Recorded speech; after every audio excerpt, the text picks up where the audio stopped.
Bien, ce budget, dernier budget de la mandature, a été l'occasion de revenir sur le sens de notre action ces 6 dernières années.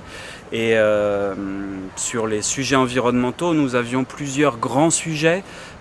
D'abord le sujet de l'eau, le sujet de la biodiversité, le sujet de l'aménagement durable et puis aussi le sujet énergétique. Sur le sujet de l'eau, j'ai eu l'occasion de souligner combien notre action avait été forte, volontariste dans ce domaine avec l'ensemble des acteurs. Finalement, nous n'avons pas réussi à obtenir la compétence eau pleine et entière de la part de l'État. L'État n'a pas souhaité utiliser ce dispositif que pourtant il avait imaginé et fait voter en 2003 d'expérimentation et donc de région chef de file. Nous aurions souhaité, nous n'avons pas obtenu, mais ce n'est pas pour autant que nous n'avons rien fait.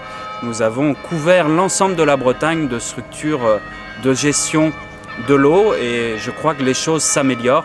Il reste bien entendu des choses à améliorer et c'est le cas notamment des algues vertes. Nous attendons avec impatience le rapport de la commission interministérielle sur l'eau qui n'est toujours pas là. Alors même que cet été c'était une urgence, nous voyons débuter l'année 2010 et nous n'avons toujours pas le rapport sur cette urgence. Chacun en tirera les conclusions qui conviennent. Sur la biodiversité, nous avons beaucoup agi, nous avons multiplié les partenariats pour préserver cette biodiversité bretonne. Cette année aussi, le 30 mars, quelque temps après les élections, interviendra le jugement sur l'ERICA.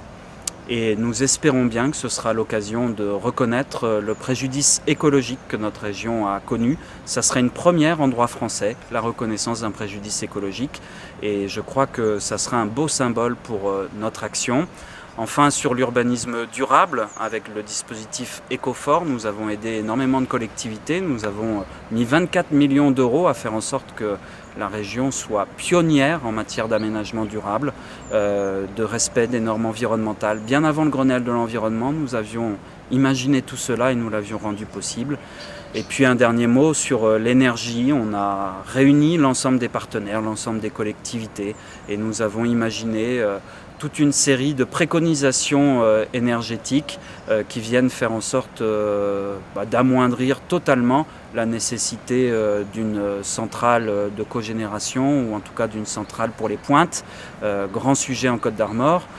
Et ce sujet, finalement, quand on le replace dans le contexte des économies d'énergie, de la mobilisation de notre potentiel en matière d'énergie renouvelable, que ce soit la biomasse, que ce soit l'éolien terrestre, l'éolien maritime, eh bien on se rend compte que ce n'est pas du tout un sujet et que nous n'aurions jamais dû prendre le sujet de l'indépendance énergétique de la Bretagne par le biais d'une centrale qui réponde aux besoins de pointe énergétique de la Bretagne, mais bien prendre le sujet par son prisme environnemental, commencer par les économies d'énergie, commencer par la mobilisation des énergies renouvelables, et puis enfin, s'il était besoin, eh bien, il pourrait y avoir de toutes petites installations pour les pointes, et plutôt en cogénération qu'au fioul ou au charbon. Donc voilà, un bon travail, je crois, qui a placé la région Bretagne en pointe. Nous souhaitions une région exemplaire. Nous allons bientôt avoir une région éco-pionnière.